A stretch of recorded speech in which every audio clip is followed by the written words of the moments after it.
കാൽപന്താവേശം ഇരട്ടിയാക്കാൻ ലോകകപ്പ് മാതൃക ഒരുക്കി കൊച്ചി ചിലവന്നൂരിലെ ഫുട്ബോൾ ആരാധകർ. ഫുട്ബോളിനോട് അടങ്ങാത്ത സ്നേഹമാണ് ശില്പി അനിൽകുമാറിനെ വേറിട്ട മാതൃക ഒരുക്കാൻ പ്രേരിപ്പിച്ചത്. 7 അടി ഉയരവും 200 കിലോയോളം ഭാരമുള്ള വിഷു കിരീടത്തിന്റെ മാതൃക ഇപ്പോൾ തരംഗമാണ്.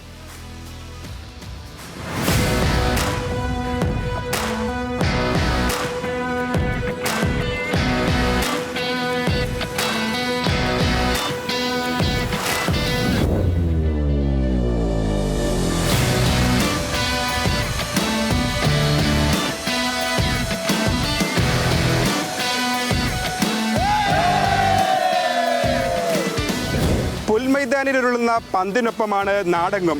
ഫുട്ബോൾ ആവേശം കടൽ കടന്ന് നാടുകളിലും നഗരങ്ങളിലുമൊക്കെ വലിയ കൊട്ടിഘോഷിക്കപ്പെടുന്നു.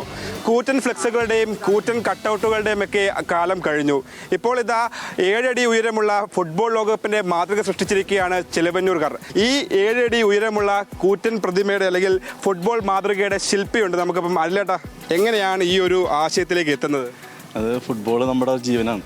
പിന്നെ ഇവിടുത്തെ ചിലവന്നുകാരെന്ന് വെച്ചാൽ ദിനീഷും നമ്മുടെ സിറ്റ് ചേട്ടനൊക്കെ ഭയങ്കര ഇതിൻ്റെ ആരാധന. അപ്പോൾ അവർ പറഞ്ഞു നമുക്കൊരു വേൾഡ് കപ്പ് ഉണ്ടാക്കിയാലോ എന്നിങ്ങനെ ആലോചിച്ചു. അപ്പോൾ ഞാൻ പറഞ്ഞു ഓക്കെ നമുക്ക് ഉണ്ടാക്കാം. അങ്ങനെ അതിൻ്റെ പണിപ്പര തുടങ്ങി ഞാൻ ഒരു 10 ദിവസം എടുത്തു തന്നെയാണ്. എന്തൊക്കെ വെച്ചാണ് ഇപ്പോൾ ഉണ്ടാക്കിയേക്കുന്നത്? ഇത് സ്റ്റീല്, പിന്നെ മെഷ് ഉണ്ട്, സിമെൻ്റ് ഉണ്ട്, പിന്നെ മണല്. ഇത് 200 കിലോ ഭാരമുണ്ട് സംഭവം.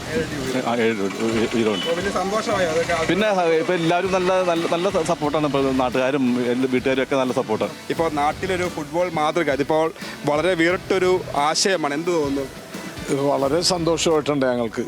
ഇപ്പോൾ ഇതിൻ്റെ ഒരു മാതൃക ഞങ്ങളുടെ നാട്ടിലേക്ക് ഈ സമ്മാനം, അതായത് വേൾഡ് കപ്പ് വന്ന പോലത്തെ ഒരു പ്രതീതിയാണ് ഞങ്ങൾക്ക്. ആ ഒരു സന്തോഷമാണ് നമുക്ക് നാട്ടുകാർക്കും ഞങ്ങൾക്ക് എല്ലാവർക്കും. അത് അനിലിങ്ങനെ ജോലിക്ക് പോയിട്ട് വന്ന കുറച്ച് സമയം രാത്രിയൊക്കെ ഇരുന്ന് വളരെ വൈകിയൊക്കെ ചെയ്ത് കുറേ കഷ്ടപ്പെട്ട് ചെയ്തിട്ടുണ്ടെങ്കിൽ അതിൻ്റെ ഒരു ഭംഗി അതിന് വന്നിട്ടുണ്ട്. ഇപ്പം കേരളം മൊത്തത്തിൽ വേൾഡ് കപ്പിൻ്റെ ഒരു തരംഗമാണ്. എല്ലായിടത്തും കൂറ്റൻ ഫ്ലെക്സുകൾ 1000 അടി 700 അടി. ഇപ്പം നമ്മളിവിടെ ബ്രസീലിൻ്റെ 100 അടി വെച്ചിട്ടുണ്ട്. പക്ഷേ അതിൽ നിന്നും വേറെ വിട്ടുകൊണ്ട് ഒരു വേൾഡ് കപ്പ് തന്നെ ഞങ്ങൾക്ക് ഇപ്പോൾ കിട്ടിയിരിക്കുക. കാരണം കേരളം മൊത്തം ഫ്ലെക്സ് വെക്കുന്ന സമയത്തും അനിച്ചേട്ടൻ ഞങ്ങളുടെ നാടിന് വേണ്ടി ഒരു വേൾഡ് കപ്പ് തന്നിരിക്കുകയാണ്. എങ്ങനെയുണ്ട് ഈ മാതൃക? നല്ല കാര്യം. ഇങ്ങനത്തെ ഒരു പരിപാടി ഇവിടെ ആദ്യമായിട്ട് ഇതേപോലെ ഇങ്ങനെ വരുന്നത്. എല്ലാ വർഷവും നമ്മൾ കാണുന്നതല്ലേ, ഫുട്ബോൾ കളി കാണുന്ന ഇതേപോലെ പരസ്യവും ഇതെല്ലാം വെച്ചേക്കണം. നല്ല കാര്യം. ഇപ്പോൾ 3 തലമുറകളുണ്ട് ഈ ചിലവ് ഇപ്പോൾ നമുക്കൊപ്പം. അല്ല, അവരെല്ലാം ഫുട്ബോളിനെ നെഞ്ചോട് ചേർത്ത് വെച്ച് കൊണ്ട് നടന്ന അല്ലെങ്കിൽ കൊട്ടി ഘോഷിച്ചല്ലെങ്കിൽ ആഘോഷിക്കുന്നവരാണ്. അപ്പോൾ അവർക്കൊരു വേറിട്ട അനുഭവമാണ് ഈ കൂറ്റൻ ഫുട്ബോളിൻ്റെ അതായത് ലോകകപ്പിൻ്റെ മാതൃക. അപ്പോൾ വലിയ ആഘോഷം അല്ലെങ്കിൽ വലിയൊരു ആവേശം തന്നെയാണ് ചിലവന്നൂരിൽ നിന്ന്. ക്യാമറമാൻ അഫ്സൽ രാജിനൊപ്പം ജോയി മോൻ ജോസ്, ന്യൂസ് മലയാളം.